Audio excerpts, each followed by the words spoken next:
Okay, Shavua Tov, everyone. Good morning. Thanks for coming. It's been 3 weeks since we actually learned inside the Sefer. Last week there wasn't Shir. 2 weeks ago, what we did is we spent time in trying to understand a little bit more in depth what was going on.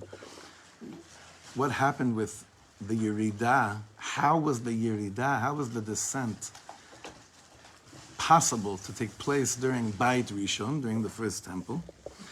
And I want to just, for a second, go back to something we were discussing when we were learning it inside the Sefer, and it would be a great place to kind of go right back into the Sefer. For now, you can open up on page Mem Gimel. Okay, we're skipping a little bit, but I'm going to try to just paint the picture a little bit.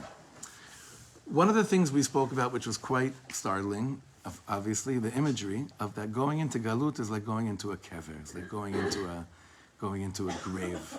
That Galut is a graveyard. That's what we were speaking about. Coming out of Galut is the beginning process of coming out of a graveyard. We're going to speak about that a little bit later in the Sefer, in terms of what's the avoda of like once you come out of a graveyard, out of a cemetery.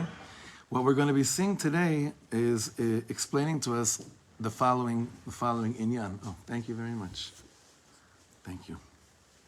What we're going to be seeing today is probably going to help us understand the following question. If we spend 2,000 years in a grave, how in the world does anyone stay alive if they're 2,000 years in a grave? And to what extent of life was there really, if it was so deep into a grave?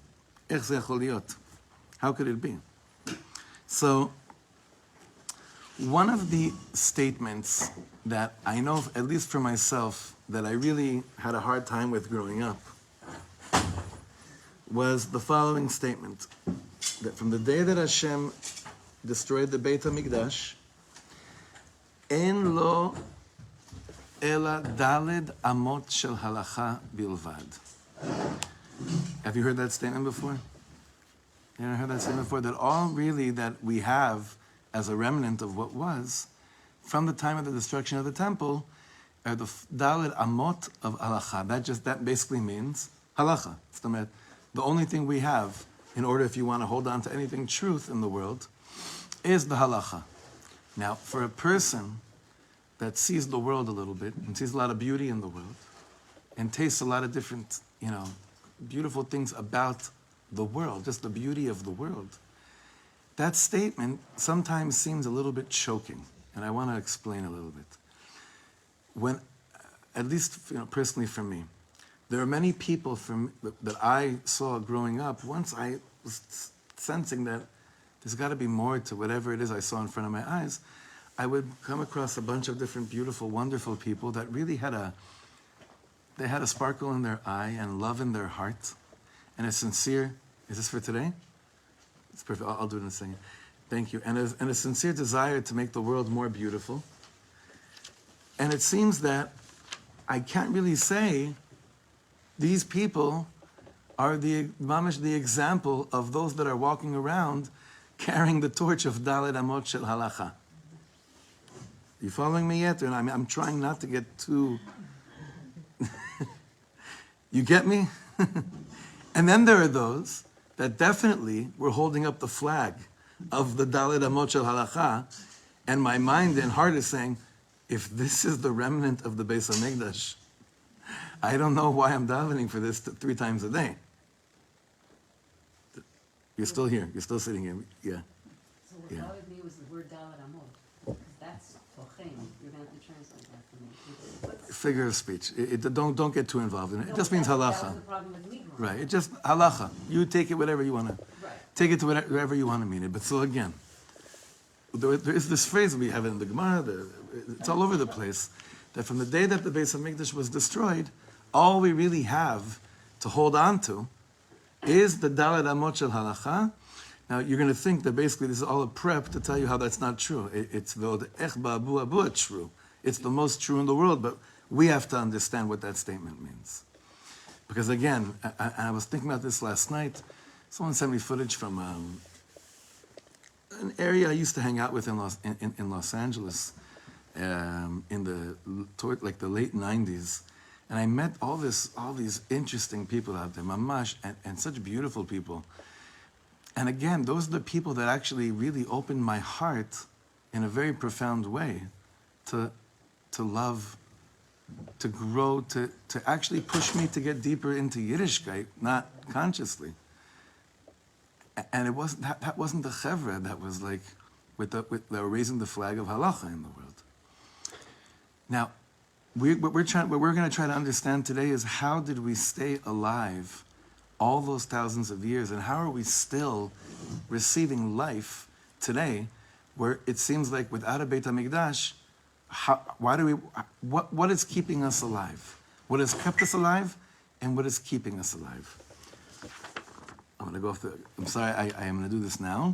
Just the sponsorships for the month of Adar, the Aaron family, the Avram family, the Brook family, the Eisen family, anonymously for the Refuah Shlema of Al Chol Yisrael. And I said this last week also, was very emotional to hear this, in honor of a miracle that saved the life of a member of Shirat David. Today's daily sponsorship is by Rachel and Avi Abelo, in memory of Rachel's Ima, Golda Matel Bat Baruch Binyamin Zichron Livracha. 35th Yortzeit. 35th Yortzeit. Neshama Shav and Aliyah, and the Neshama receives eternal Nachas. Nachas is something that's not physical bound, it's forever. You should always feel that you and your beautiful family and your son who's joining Tzva Haganah Yisrael this week, he's your second, right? Itai, should be a mamash, should bring tremendous nachas to your ima forever.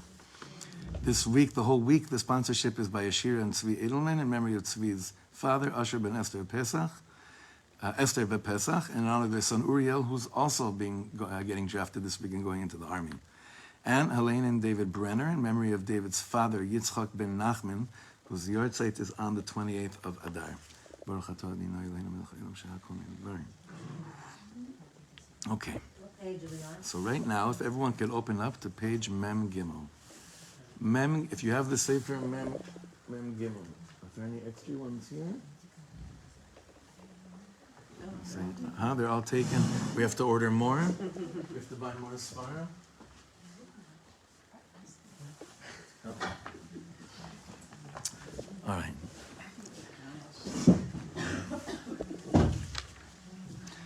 So again, what we're going back to right now is trying to understand how it was possible to stay alive. How was it possible to stay alive all those years? And remember everything we said up leading until now, but what we're going to hopefully try to do is extract the reason, the understanding of what kept us alive, and be'emes, b'pnimius, what's still keeping us alive as well.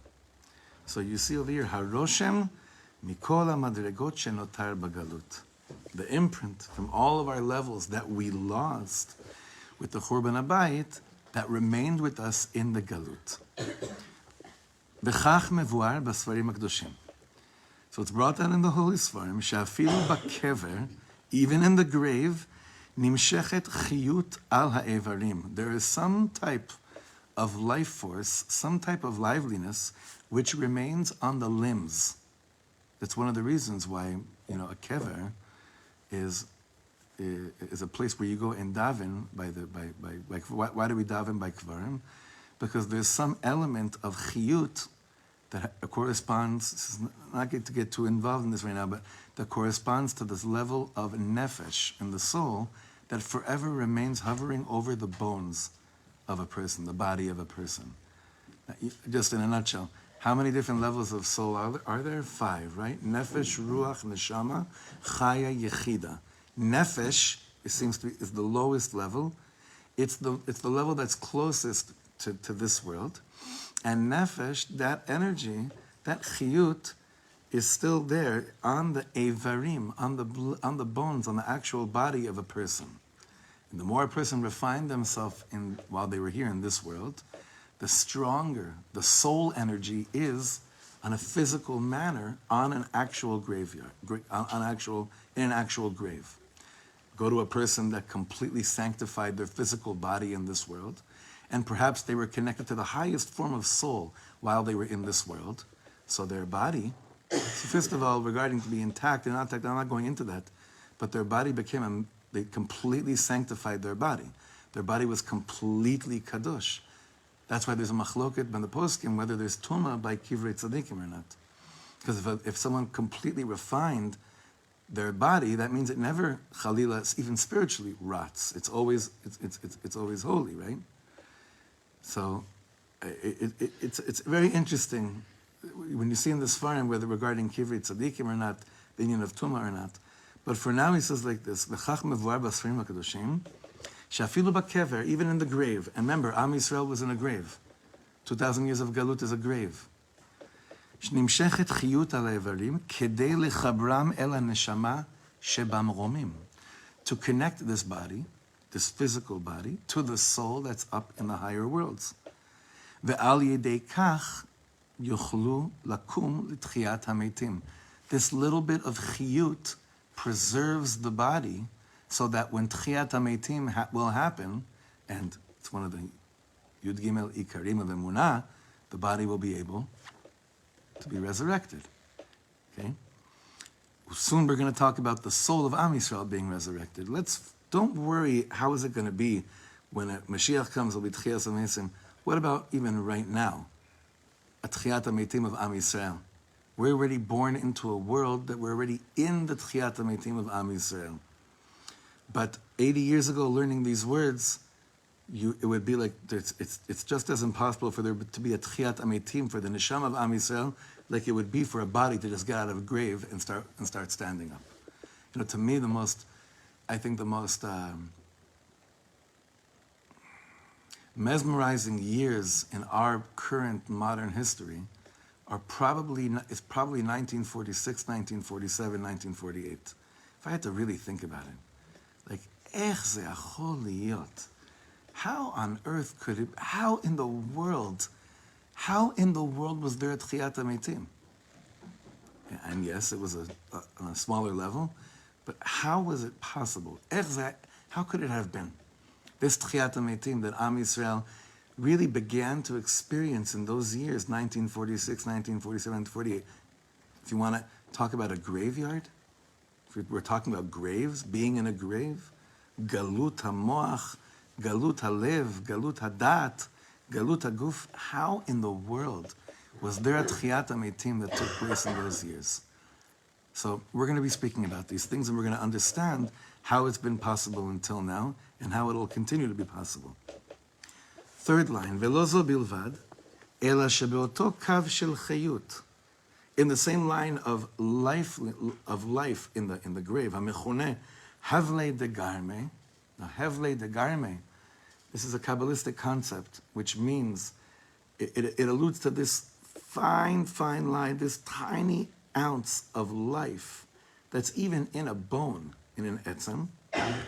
Tamun be'ofen garini v'ne'elam, koach atzum ve'gadol. There is a tremendous koach he calls it in a gari'ini type of a way. What's a gari'ini type of way? Huh? Like a nucleus, yeah, like a seed. Me'ein gar'in shel etz, like a seed of a tree. Shemikocho, from the strength of this little gar'in, yashuv hakol v'itzmach michadash. Everything will be restored and will be yitzmach michadash, will begin to grow again. Everything will be restored and everything will start growing again, even though when you look at the body, it looks like it's rotting. And when we looked at the body of Am Yisrael, it looked like it was rotting. Sometimes, you know what could do that to a person? They're rotting. Sometimes a nigun, a real strong nigun, a real powerful nigun, could do exactly that. You're rotting away. You're just at the end of all ends. Then comes a nigun, and you can't explain it. You're like, oh my God, what happened over here? Well, it's not that there was nothing in you. There's a gar'in in you. There's a tiny seed. There's something really tiny. And that basically got activated. And that's what then brought forth the rest of your hitorerut, the rest of your awakening. Sometime I have a friend from Los Angeles. She said she was on back in the mid-90s, Rabbi David Aaron and Rabbi Benny Friedman were, remember Israelite. Israelite was really you're in Israel. It's one of the most incredible things that Am Yisrael were privileged to. She said she came on an Israelite retreat here in Eretz Yisrael. I have a lot of Akaras Hatov. The first retreat I was ever privileged to teach on was Israelite retreat in Orlando, and I had the privilege of like spending some time with Rabbi Aaron and Rav Benny, who mamish migdalor, like mamish light towers in Am Yisrael. So this woman said, she said that she never felt anything Jewish. She has no idea why she even went on that trip. She walked by a shul that the door was open in the old city on a Friday night. She heard one nigun. She started crying hysterically. She couldn't understand it. She couldn't explain it. Her family was in a spiritual graveyard for 5-6 generations, like mamish, one of the pre-Shoah assimilated type of families. Mamash nothing. All she knew was that she was a Jew. She walks by the shul, the door is open, she hears a nigun, can't stop crying. She's been on a beautiful path of Yiddishkeit. This was 30 years ago already, close to 30 years ago. How? Because even when in status of a kever, the gar'in is always there. The gar'in never leaves, ever. Asher al ken, second paragraph. Af al pi shebagalut haya mi'ut ayom v'nora le'uma. Even though, like we explained, we became so small in Galut, that malchut, that pe'er, that glory, that thing that made us beautiful as Am Yisrael living in Eretz Yisrael with malchut Hashem in our lives, and we lost all this, all of it, kimat all of it, v'nishara knesset Yisrael rak ke'en nekuda ze'ira v'ze'uma, and all that was left of us was just a tiny dot of a remnant of something. And by the way, what we're saying now is described like thoroughly throughout. If you're really learning on Tisha B'Av what we're saying, the Kinot, and learning Yirmiyahu and Avi, it's described. Hishlich mishamayim. What's the pasuk? Hishlich mishamayim eretz tiferet Yisrael. The tiferet, the glory of what made us beautiful, was chucked. באמת נקודה זו מקפלת בקרבה רושם וניצוץ מכל המדרגות שנגנזו. This seed point contains within it, it's a tiny seed, but it contains within it everything that was lost. Everything that was lost. כמשל ה-DNA, שגונז בקרבו את כל המידע הגנטי של הגוף. What's the DNA? When you check a DNA, what does it contain within it? All the genetic information of the whole body. That's what how would you call a piece of DNA? Like what's the term? A molecule, right? It has within it the whole, what's that? Amino acid. It's a chain of amino acids for what it's worth, but it's nucleus will work. I'll take your word. It's the whole, right? It has the whole, but that's what we eat. You and I have this. Our parents have this. Our grandparents have this. All of us have always had this. The DNA takes you back to your origin of thousands of years. Ken. Like exactly where region you're from. Mamash. So he's saying that same inyan, like a DNA, can take you lemafreya retroactively. Back all these cycles, and God knows what we went through. This nekuda of chiyut, this nekuda of still being alive. Even when a German is shooting my mother, God forbid, in the head in front of me, which is something that happened, okay? It's just, gotta say it. Happened. Even when I had every reason to say it's over, there is something that was placed in me that I could never, ever really, fully, truly ignore till today, okay? Ken nekudat hami'ut shel ha'uma bagalut. So too the nation in exile, it's the same exact thing. Hi lema'aset tzimtzum, it's a contraction. Shehu rikuz, it's a concentration, and a kivutz, a shrinkage of kol ha'kochot lenekuda ze'ira, of all what made us beautiful and strong, to a tiny little nekuda, shenotra bekirbenu bechol meshech yimei hagalut, that lasted within us all the days of our being in exile. Do you know how many people wished that this wasn't true? Because then they could finally just let go of everything. It drives them crazy that this is truth. They wish it wasn't true. Sometimes we wish it wasn't true, on a very, each person in their own, we wish, like, why can't I just not feel guilty? Why can't I just not feel a certain sense of commitment to something that I don't connect to? But it's there. It's always been there. It'll always be there. It was always there all these years in the Galut, and it'll always be there ad biad goal tzedek, and even afterwards. It's just going to get not shrunk, and it'll be more bagalui. But you see people, and you wonder, like, Behemet, like, how in the world is it that after everything they've been through, they still haven't, like, been able to fully say, this has nothing to do with me in my life. And then you meet people that say that at a certain stage in life, and then just follow today's like Chabad Twitter feeds, and you see they're pulling these guys out and putting tefillin on them. People that swore they'd never put on tefillin before, ever, v'chulei. Ech ze chol liot, you know, and it's there. I had a little bit of an experience like this. I may have shared with you many years ago when I was working in the hospital in Los Angeles, in Cedar Sinai. One guy, his name was Abe. The job, again, was to go and visit the newly admitted Jewish patients in the hospitals. And just to come in and say, I work in the, what was it called? Chaplaincy. The chaplaincy, right, the chaplaincy. And I'm here to just see what what you need, and if I could help with anything. Most people were pretty nice. I mean, it's a nice thing to be offered, right? Especially when you're in a vulnerable state. In fact, one of the most beautiful, I'm very, very meragesh to say this here, this shul is called Shira David. Shira was from Shira David, Shira Abramson. So her mother was a woman named Sylvia Mayer, and I didn't know who she was, but I started visiting this newly Jewish admitted patient named Sylvia Mayer, and I started spending time with her, and she was so lovely and so sweet and very ill, mamash ill.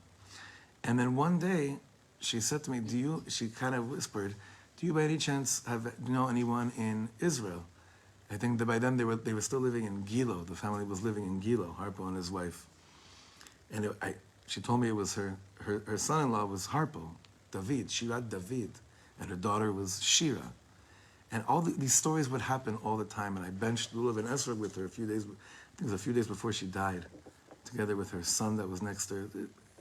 These experiences were happening all the time, and they were always very emotional and beautiful, and completely messed me up, like, big time. Because you're not supposed to do that when you're 18. But it was, whatever, that was life then. One person wasn't nice at all. This guy, Abe. I could not believe the chutzpah this guy had, that when I came in, and while I was speaking, saying, hi, my name is Shlomo, I'm coming from the chaplain's office, he used not only every four-letter word I knew, even words I never heard before, telling me to get out of here. So you don't, when a person's in a bad state, physically, mentally, you don't start convincing them they should accept goodness and love. You just let them be. So, didn't go back, but the thing is, he kept on getting readmitted, and I kept on forgetting that this is the guy that told me to leave. So this happened a few times, and then a few months later, when I came back again and I forgot again, he basically used a bunch of four-letter words, but then he said, get in here, as opposed to get out of here. So I was very nervous, but the guy never had anyone next to him. And I went in, and he described to me, almost to a T, every Avera he's done since he's like 13. Now, it was horrible things and things I don't wish on anyone. And then he said, now come back tomorrow for volume 2 or whatever he said, right? So I came back again the next day, and he said to me, Solomon is what he called me. He said, Solomon, listen, do you know when I decided to try to do every bad thing I could have ever done? I said, I'll tell you. I was in the army in World War II, the American Army. And I don't know why, I didn't grow up Jewish, religious, nothing, but I knew, my name's Abe. I forget the last name exactly. It was a Jewish name. All I knew is that a Jew goes to shul on Yom Kippur. A Jew goes to synagogue on Yom Kippur. I think he said, I just came back from the Pacific jungle, and I saw what no human being should ever see. And I don't know, my heart was open and I walked into one of these synagogues in Beverly Hills to come and speak to the Lord for the first time in my life. And as I was entering the synagogue, an usher stopped me and asked me, "Where's your ticket?" Right? Where's your ticket? Because, you know, if you don't have a ticket, you can't walk into the synagogue, right? That's what a lot of synagogues were like back in the day. I don't know if it's still like that today. Yeah? Really? Without a ticket, you can't go into a synagogue? Some will keep a row in the back, but generally, yeah. Wow. Okay. No tiki, no washing. Okay. So he said to the usher, "Where's my ticket?" And he pulled out like his arm that was all gunned down and shot, right? And the guy said, No. Where's your ticket?" And he basically cursed the guy out. That was 1940. When was that war? The end of that war? Whatever it was like 40 years later. And he said to me, "Since that day, I left everything and tried to do every avera that I could," right? So I said to him, "Well, why did you try to do every avera if you don't believe in God? That's not an avera." And that began a huge conversation. We became very good friends. He even got me, this is not good, he convinced me one time to check him out, to get him out of the hospital and drive him home. That was not smart. He was checked back in by the one daughter that still talked to him, and she had a mouthful for me. I was 19, 18, I didn't know. I thought it was a bit like a Hasidic tale of like rescuing like the lost princess or something, you know. And I'll never forget, he lived, LA, he lived like by Martel and Beverly Boulevard, close to like the shul we grew up. My father was the chazan when I was a little kid. But I'm thinking about him right now because even he couldn't explain to himself the gar'in, the seed that was in him. It's not logical. It doesn't make any sense. This is not a person that once used to have Shabbos, then he had a bad experience, and then he left. He never had any of it. But there was something still so deep down inside that he couldn't explain it. He was living in a total cemetery. Very sad story. He got checked in again a few days later, and I was like, okay, we're going to continue this conversation. His bed was empty because he died. He died. These things would happen a lot. That's why I'm saying it was a very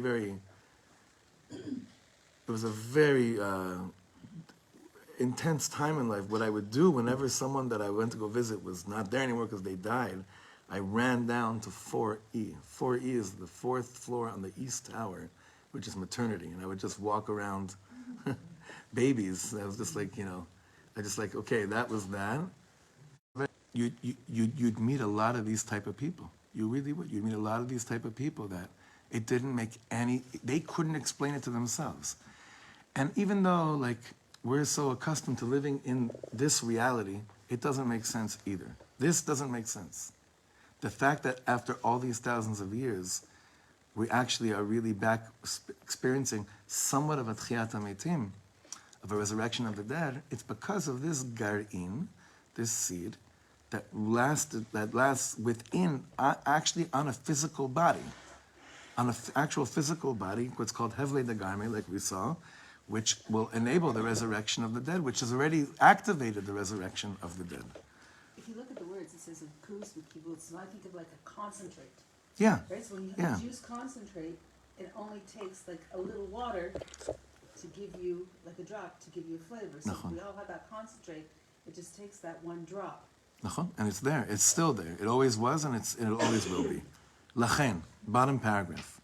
Av shebizman galut nistalku kol ha'atarot ha'elyonot. It's true. Don't get confused. Just because we had that seed, it didn't mean we were we looked like we used to look, or acted like we used to act, or experienced love and light like we used to in the time of the Beit HaMikdash. We didn't. We lost all those atarot elyonot. That means, higher, exalted crowns. מכל מקום, מכוח אותה נקודה זעירה שנותרה להאיר מעט עלינו, נשאר רושם מכל המעלות הקדמניות שנעלמו מאיתנו. an imprint of all the beauty that Am Yisrael lived with. There's an imprint of it in that nekuda. Now, again, when you get lost in the world of a nigun, you feel absolutely majestically beautiful. You feel beautiful. You act beautiful for a few moments. The world looks beautiful.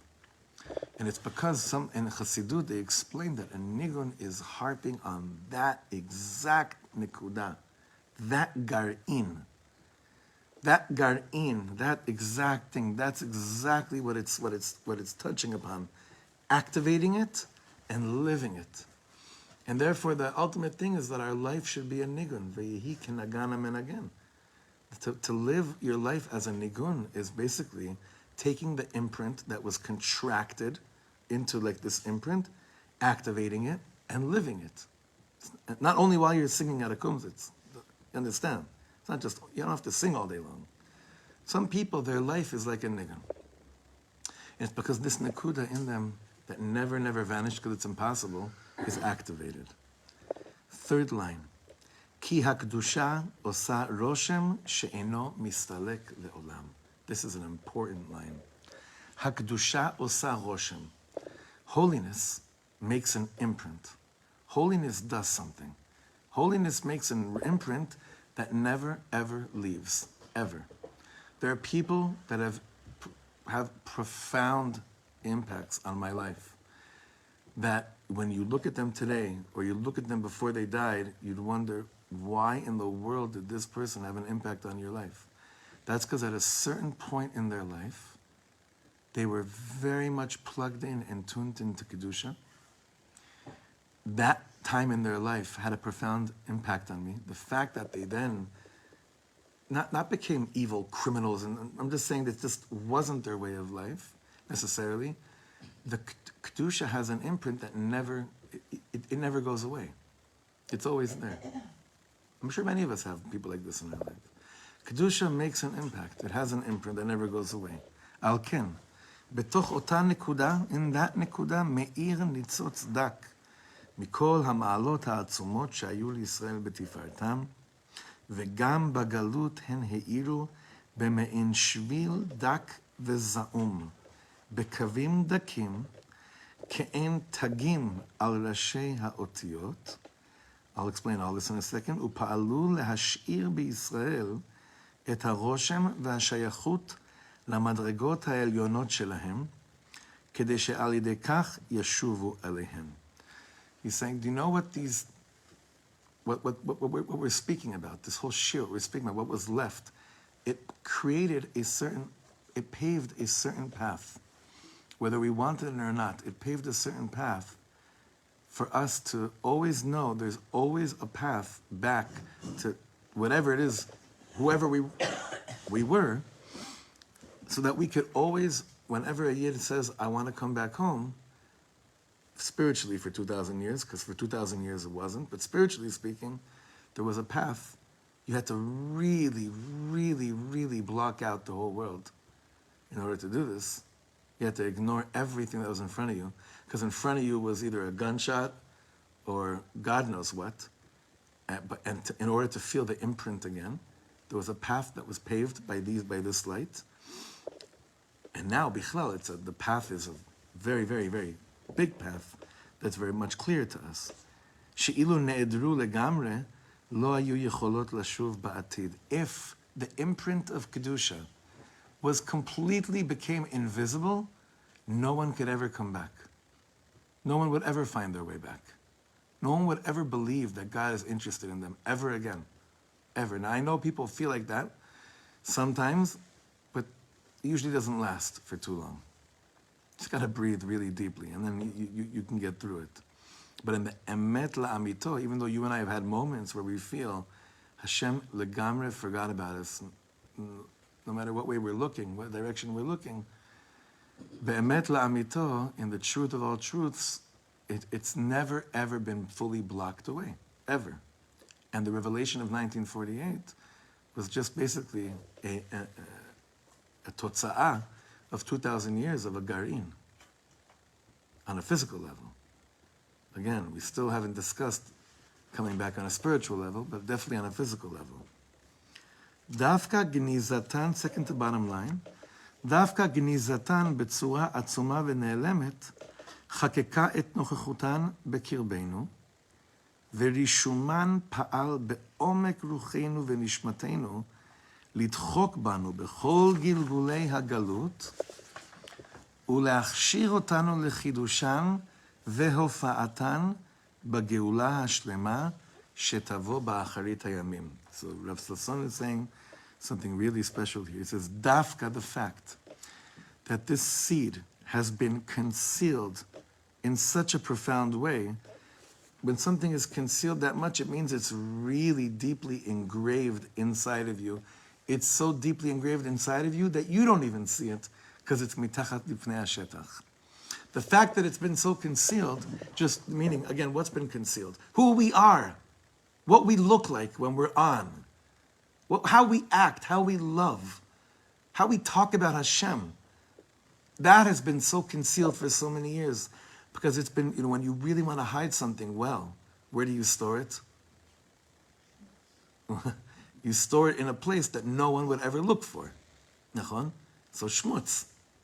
It's the same reason why Rivka sends Yaakov when she wants him to run away from Esav. Where does she send him to?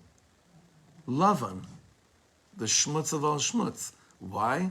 Because it's the last place that Esav's going to look for him there.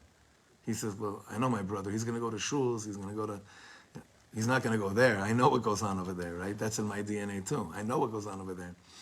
It's the same exact thing. This light, and Chassidus comes and says, that's why what we're trying to do now is to lift the sparks. Where? In the places they were concealed. Where were they concealed? In the darkest places in the world, because no one would ever look for them there. But dafka, it's those places that we can go back, reconnect to it, and find our path, begin our path back way home. And he says, the lashon that he uses here is very interesting. On the next page, on Memdalid, leachshir otanu lechidushan. That means to prepare ourselves for the chidush that it's going to play in our life, and how it's going to appear with the geula shlema shetavo ba'acharit hayamim. Zot omeret, when the geula shlema comes, what we're doing in this shir is that I don't want any of us to be shocked that it's A, going to happen, B, who's going to show up at the table, and what part of us is going to show up at the table as well. This is a hachshara. Hachshara is not a word just for kibbutz, where you go to hachshara on kibbutz, right? The Piasista Rebbe already has the sefer hachsharat avrichim.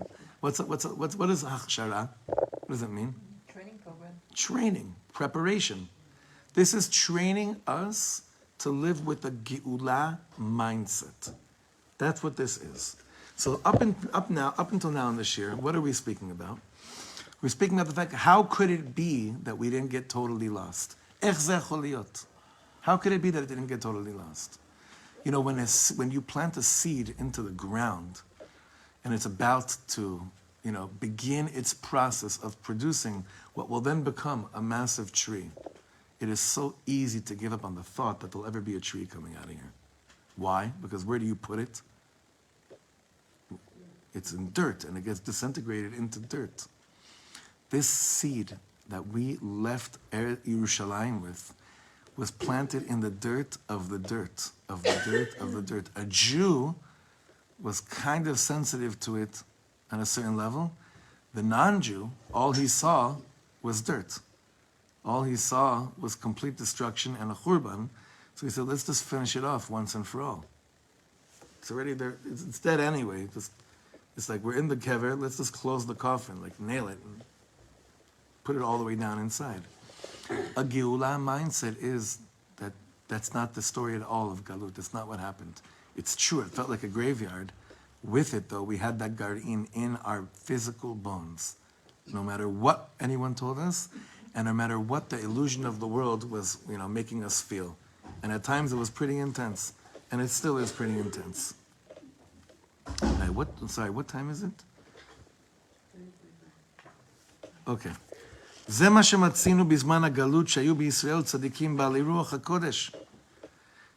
How could it be that in the Galut we found Rashi, we saw Ibn Ezra, How could it be we had tzaddikim b'alei ruach hakodesh if it was so bad? Shehu nitzot zeir me'or nevuah. They were a little bit of a spark of the light of prophecy.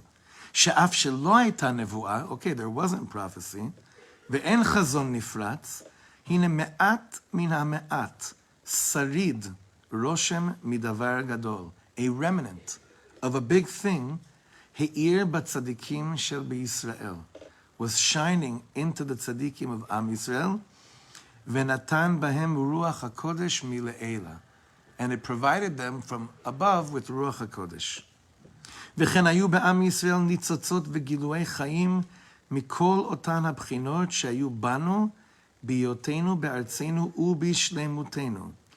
There was also in Am Yisrael sparks of the revelation of life from all the aspects that we once had when we were living in Eretz Yisrael. We had Beit HaMikdash, we had Yerushalayim, v'chulei. We had it all, right? Once upon a time. Throughout the years, every so often, there'd be someone who seemed that they were like untouched by the dirt. It seemed like they were untouched by the dirt. Let's give other examples. Who else over the 2,000 years of Galut seemed like, it's just like amazing, like they actually had access to what we once had? Huh? Rebbe Elimelech Olizhansk is a pretty good example. The Baal Shem Tov. It's okay. In every generation, there was somebody who really saw what was going on. 100%. Rabbi Yosef, the Arizal, Rabbi Yosef Karo. I mean, we know this to be fact. There was these light that still existed, no matter where we were going. Omnam rishuman hazair bagalut eino dome klal leharatan bizman habayit. Okay, the impression they made, as beautiful as it was still nothing compared to what was going on in the Beis HaMikdash. Now that's pretty amazing. As much as Rashi brought light to Am Yisrael, he's saying over here, it's nothing in comparison to the amount of revealed light and love that took place in the Beis HaMikdash. He's basically saying, Shabbos by the Baal Shem Tov, as high and as miraculous and as exalted as it must have been, is just a remnant from what it was in Beis HaMikdash. So I want to say further, and this is going to be hard for some people, okay? Getting high at Friday night at the Kotel, is nothing in comparison to 1 second of being in a world with the Beis HaMikdash. Nothing. Like you take whatever for you means like, oh, this is the brightest light it could be. It's nothing. It's just a rishima. It's just a sarid. שוודאי אין לדמות את גילויי הגבורה במשך הגלות, אל גילויי הגבורה שהיו בישראל בתוקפם וגבורתם. Now he says something even more intense. We have all these stories about Jewish heroes over the last 2,000 years.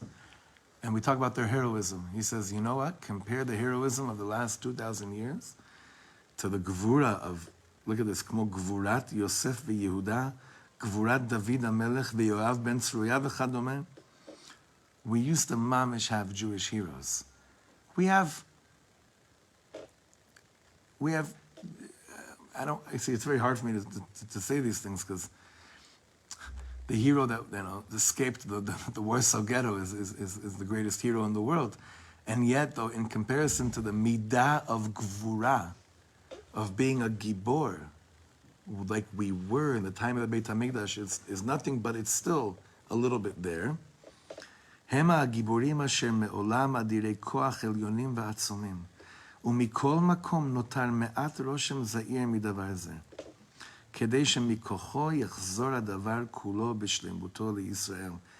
He's saying, eventually, us being giborim will fully be restored to Am Yisrael in the zchut of our access to the gar'in of gvura that we've had all these years. Let me ask you a question. Do you feel like Am Yisrael is plugged into the midah of gvura today? Or do you need to do you need a definition for the midah of gvura? Did I lose everybody? The midah of gvura. What does it mean to be a gibor? What does it mean to be a hero? You tell me, what does it mean to be a hero? Huh? What'd you say? Strong. Is Am Yisrael strong today? What do you think? Yeah? Yeah. But Maybe it's in relation to what was yes, before yes, 48. today, I would say, no, we're so divided that we're so weak. At times, you know, when a mother loses her children and has a baby and months later and they're up, like it's because at times, yeah, Right. we're strong, we don't have a choice to not be strong. Right, but the type of strength that we're speaking about is not because we don't have a choice. This is the difference. And that's what I want. That's what I was asking when I was asking. You're right, Dvora. We're strong because we have no choice. But that's still Galut strength. Back. The strongest we've ever been in Galut. That's for sure. That's for sure. Yes. Without a doubt. But still, right, this type of strength we're speaking about is not a Galut result of strength that's, basically a reaction to Galut. It's not running from strength. It's not running to from, strength. bidyuk. It's not running from strength.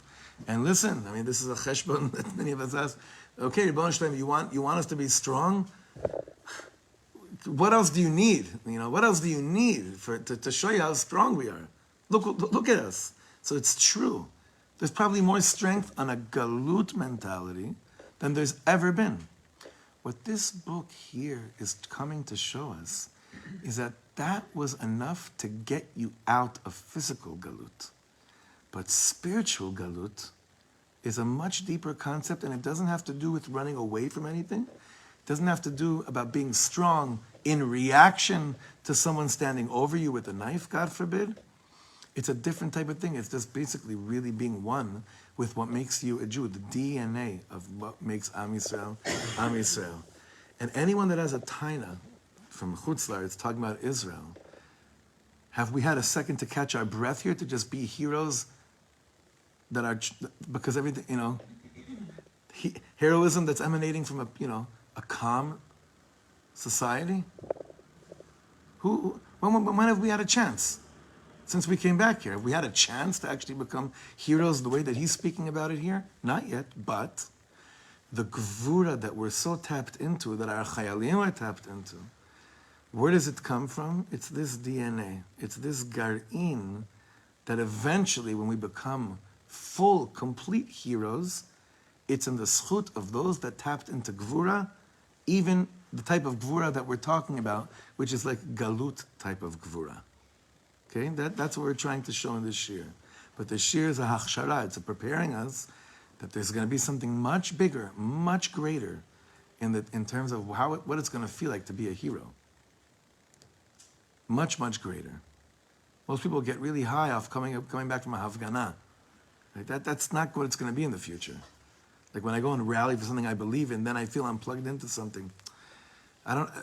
B'shum panim v'ofen. You know what I mean? You know what it's going to be when I'm actually internally in touch with what is going on inside here? No rally, as big as it is, will ever come close to making me feel as strong than when I'm really one in a peaceful way with what it means to be a Jew. Simple. Not as a result of anything, not as reaction to anything, but just by being me in the most real, pashut way. So the rest of this paragraph, just because we have to end now, the rest of this paragraph is basically explaining to us that everything he said until now, these rishamim, all these imprints, all these things are basically, they paved the way for something to happen, basically in a large scale in 1948, which most of us are basically results of what began in 1948 in terms of that we're back v'chulei. But if you turn the next page, Mem Vav, what we're going to be starting next week is Yalla. Dibarnu maspik al Galut. We talked enough about Galut, but he said clearly, like when we started this, he says, you need to understand Galut in order to be Geula. You need to understand Galut in order to be redemption. And I think that we've explained Galut to a certain extent. We've explained who we once were. We explained to a certain degree what we lost, who we were. We gave imagery of being in our own graves. I mean, this is pretty intense. How Galut's a graveyard. And now we explained how did we still stay alive in Galut. And now he's going to say, okay, so now you got a little bit of a picture of, everything until now, of Al-Achshav. הגיע הזמן לחיות חיים של גאולה. And I have to say the following thing. We have not, this we haven't even touched yet.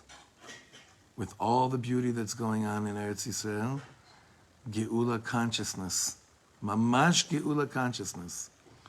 Because we're so startled by anyone that opens up like a Geula workshop, redemption workshop, we're always like freaked out by people like that, like, oh, they're the wackos. They just, we want to be mainstream. It's got to sound normal, got to sound straight. Don't freak out your kids. What are we doing here unless we are opening up our horizons to living a life of Geula? And that's where this book really starts from, lehit romem, to rise up el merchavei hageula. Merchav means, sorry? Geula space. Okay, we'll stop here, continue next week, Bezrat Hashem.